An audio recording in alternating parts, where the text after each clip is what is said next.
I'm Logan Crawford, and right now on Spotlight, we're exploring Apples in the Tree by Charnell Landrum. It is a charming tale that takes us into a day in the life of Lee, a young boy eager to pick apples, but faced with the daunting task of climbing a tree for the very first time. Under his grandmother's wise guidance, Lee embarks on a journey of self-discovery and courage, learning that with a little perseverance, no tree is too high to conquer. We're delighted to have this very talented author join us here today on Spotlight. We thank the team at Atticus Publishing for helping us put her in the spotlight today. And we ask viewers like you to support writers like her by subscribing to our channel and by purchasing her delightful book. The links are below this interview. Charnell, great to see you here today on Spotlight. Thank you so much. It's nice to meet you. Nice to meet you as well. This is such an enchanting story, as I mentioned in the beginning. What's your inspiration behind it? Do you have a grandson that was afraid to climb a tree? Is that what it was? I do have a grandson. His name is Harper.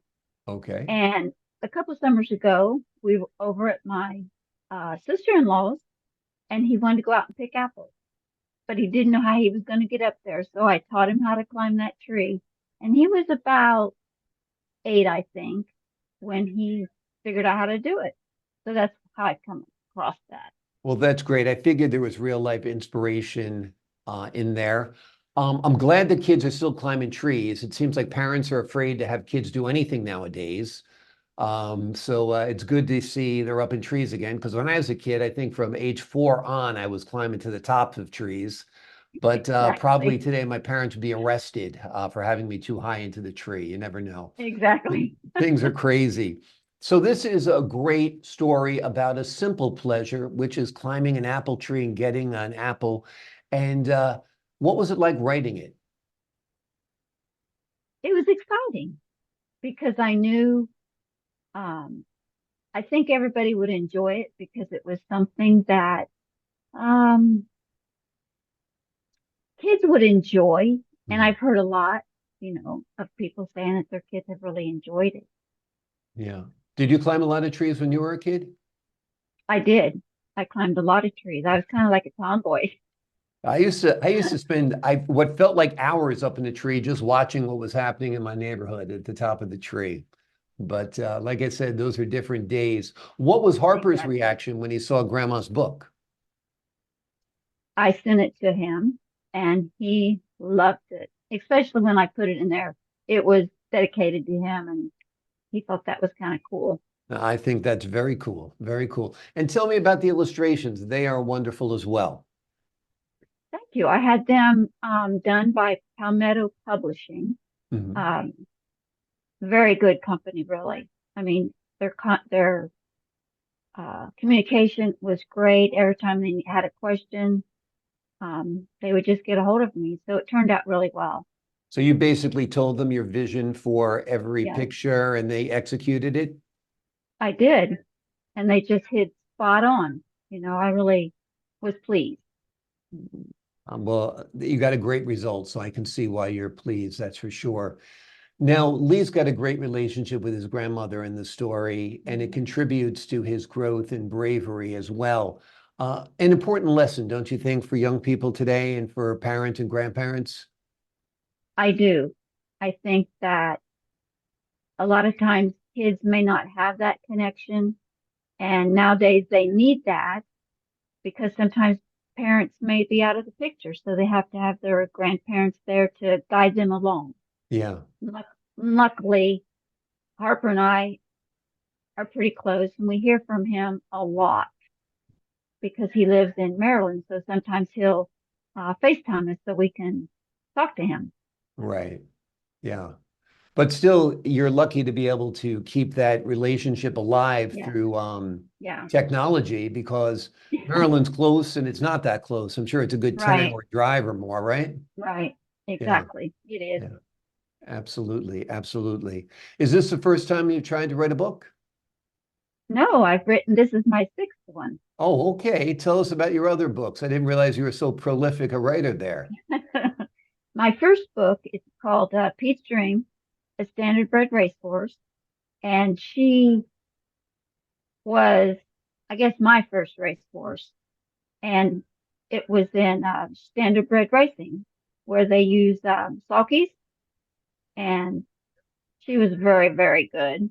Hmm. Um, then my second one, my next two were about being bullied.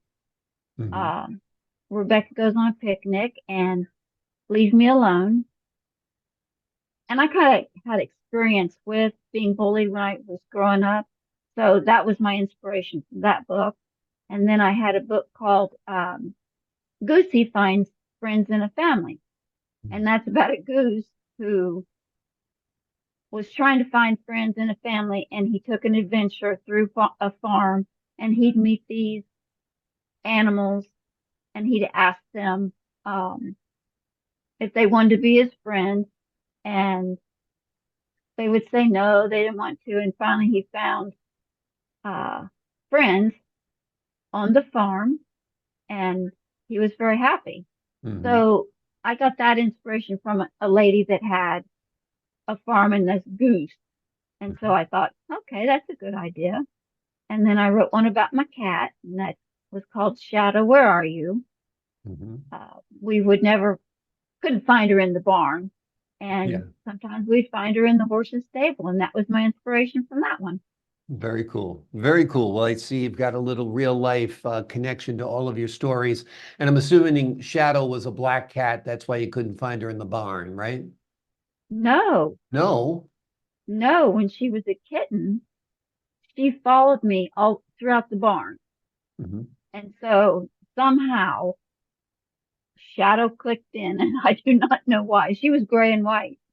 Oh, okay. That's funny. Because I had a little black dog named Shadow, a little Jack Russell Terrier, pure Uh-huh. black. And literally, I could never see where he was because they seem to disappear in the shadows when they're uh, a little black dog like that.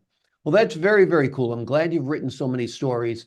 Let's say Disney calls you up and says, hey, we want to turn one of your books into an animated feature. Which one would you choose and why? Oh boy. I think I would choose Pete's Dream, Hmm.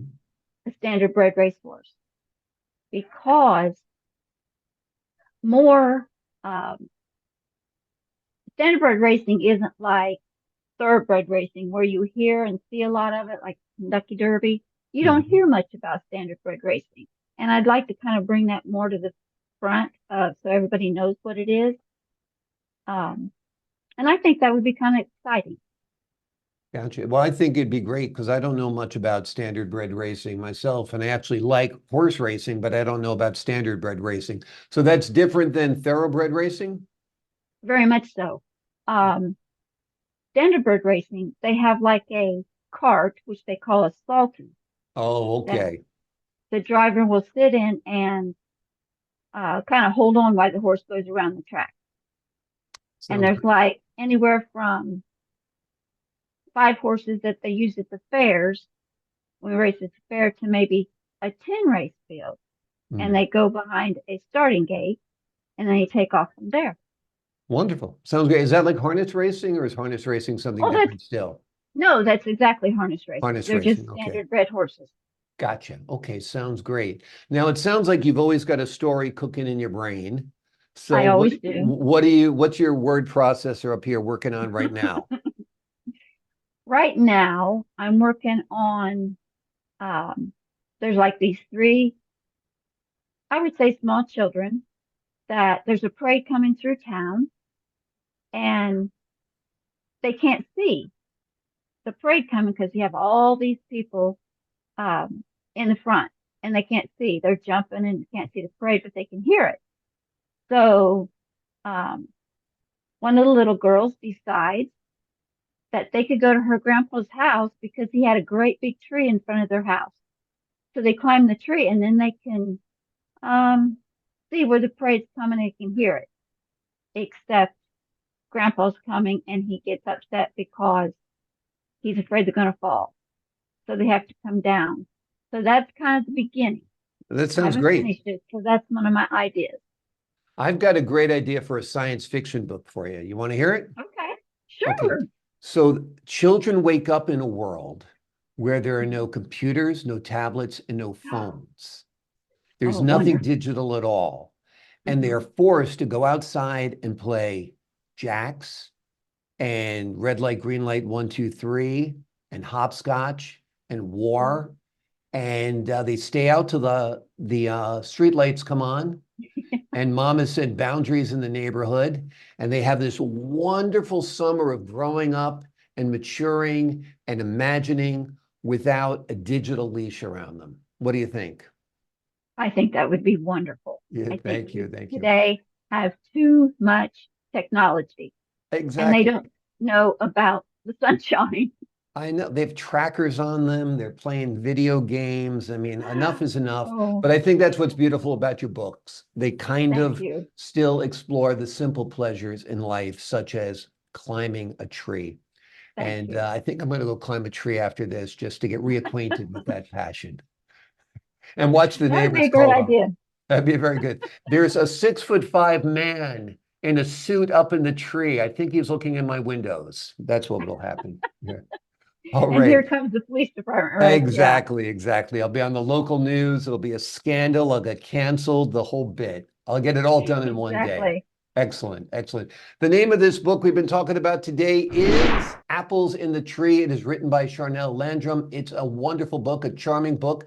It takes a look at the life of a boy named Lee who is eager to pick apples. One problem, though, he's never climbed a tree. So he gets a little help from grandma and gets up in that tree. And there's a lot more to the story as well, but that's the premise.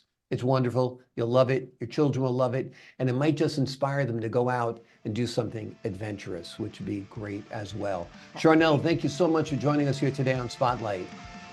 Thank you very much.